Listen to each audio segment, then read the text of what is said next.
কোন রেখাটিতে তাহলে আমাদের জব হবে? যখন আয়ু রেখার ভিতর দিক থেকে কোনো রেখা উঠে ভাগ্য রেখায় সম্পূর্ণভাবে টাচ করে, সেটা আমাদের ভাগ্য রেখা কোনটা সেটাও কিন্তু আমাদের নির্ধারণ করতে হবে।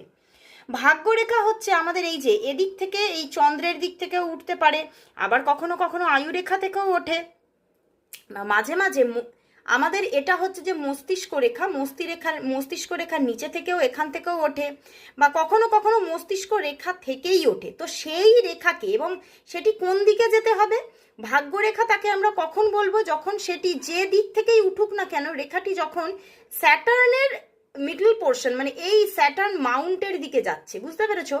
এই স্যাটার্ন মাউন্টের দিকে যখন যাচ্ছে তখনই কিন্তু সেটিকে আমরা ভাগ্য রেখা বলবো। এবং সেই রেখাকে গিয়ে যখন আমাদের আয়ু রেখার ভিতর থেকে কোনো রেখা গিয়ে সেই ভাগ্য রেখাকে যখন টাচ করছে, তখনই কিন্তু আমরা জব পাবো।